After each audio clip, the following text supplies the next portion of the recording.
This is the life of Buzz Aldrin. Buzz Aldrin was born on January 20th, 1930 in Mountainside Hospital in New Jersey. His parents were Edwin Eugene Aldrin Sr. and Marion Aldrin, maiden name Moon.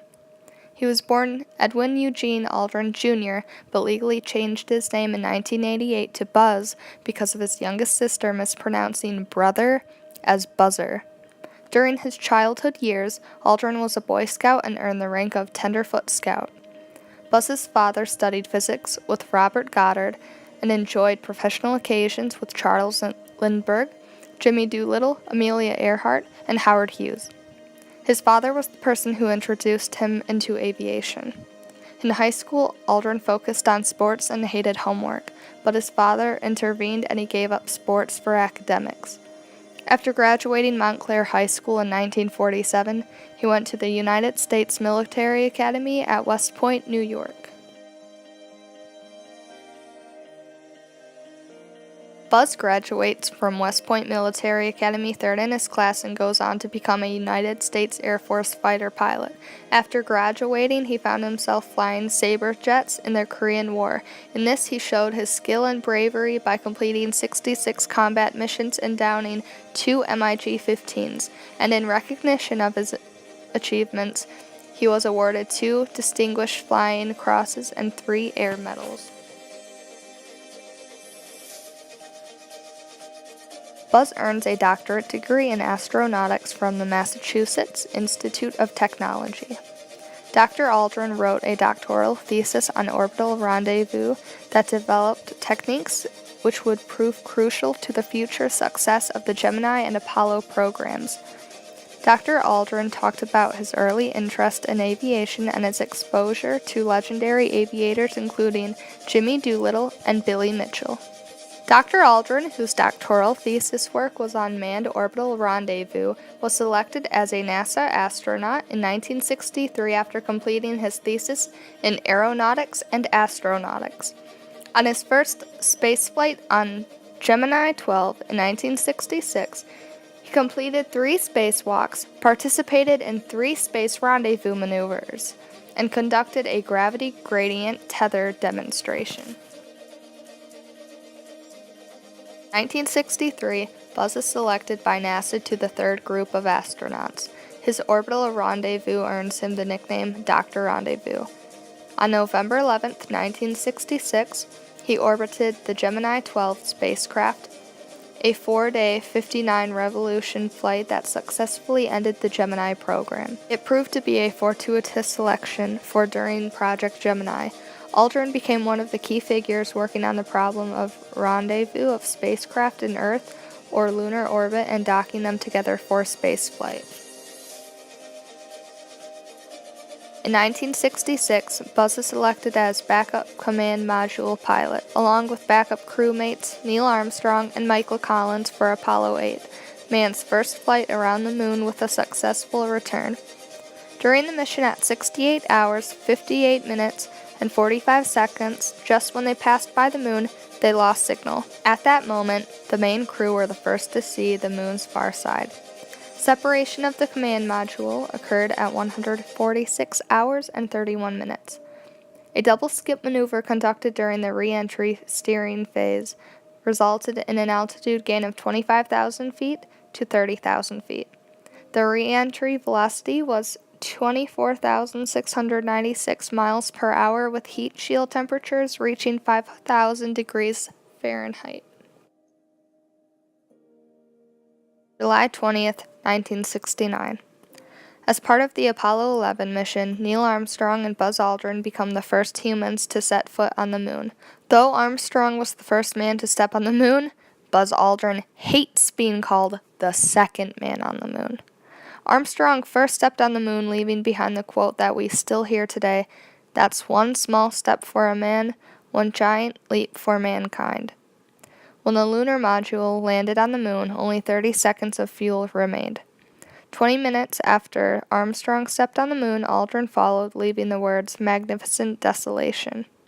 They explored the surface for 2.5 hours, collecting samples and taking photographs.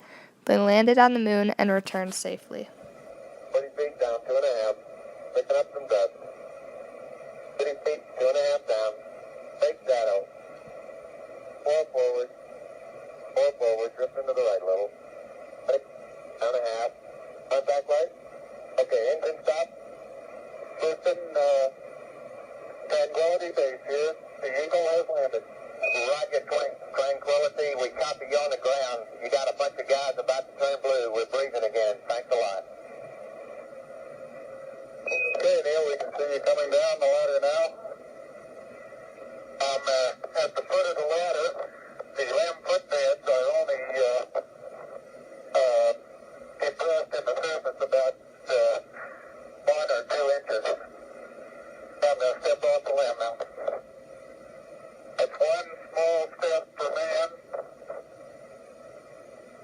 1 giant leap for mankind. Hippity hopping over hill and dale. Da da da da da da da da da da da da.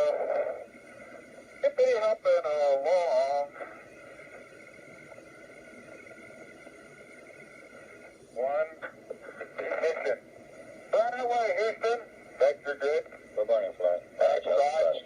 Looks good, bud. 1973, Buzz publishes a personal account of his life highlighting the difficult midlife transition that followed his historic mission to the moon. After the moon landing and returning home from what many say the greatest accomplishment to mankind, Buzz wasn't getting all of the attention, but instead Neil was due to his foot stepping first.